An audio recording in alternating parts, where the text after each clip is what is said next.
KLO linkman welfare সোসাইটির পক্ষ থেকে আজ ডিএম অফিসের সামনে থেকে তারা জেলা প্রশাসনের আশ্বাসে তাদের অবস্থান উঠিয়ে নেন। পরবর্তীতে তাদের একটি প্রতিনিধি মণ্ডল এসপি অফিসে গিয়ে ডিএসপি হেডকোয়ার্টার্সের সঙ্গে দেখা করে কথাবার্তা বলে বেরিয়ে আসে বলে জানা যায় এবং তারা জানান যে কোচবিহার জেলা প্রশাসন ও পুলিশ প্রশাসনের আশ্বাসে তারাই অবস্থান উঠিয়ে নিল। তারা আশাবাদী যে খুব দ্রুত তাদের দাবি পূরণ হবে। অবস্থানে বসেছিলেন, তারপরে আজ সকালবেলা দেখা গেল আপনাদের অবস্থান থেকে উঠে গেল, কি হলো? অবস্থান থেকে উঠে যাওয়ার উদ্দেশ্য হচ্ছে ওনারা গিয়েছেন, আমাদের সঙ্গে কথা বলেছেন, যা উপর লেভেলের সঙ্গে কথা বলেছেন, আমাদের ডিএসপি স্যার কথা বললেন এবং আশ্বাস দিলেন যতটা পারি তাড়াতাড়ি আমাদের ফুল সংবাদটা সেই সংবাদটা দেওয়ার জন্য।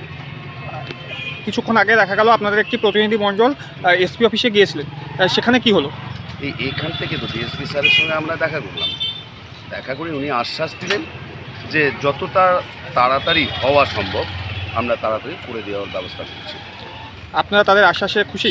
হ্যাঁ, মোটামুটি খুশি। দেখুন, একটা কি বলা যায়, আমরা তো মারমুখী আন্দোলনে যেতে পারি না, সিস্টেমের মধ্য দিয়ে আমরা যতটুকু করা যায় মানে নিজের এখতিয়ারে রেখে যেভাবে আন্দোলন করা যায় সেই আন্দোলনই আমরা কিন্তু হাঁটছি। তো আশা রাখি আমাদের খুবই ভালো আমরা সংবাদ পাবো খুব তাড়াতাড়ি।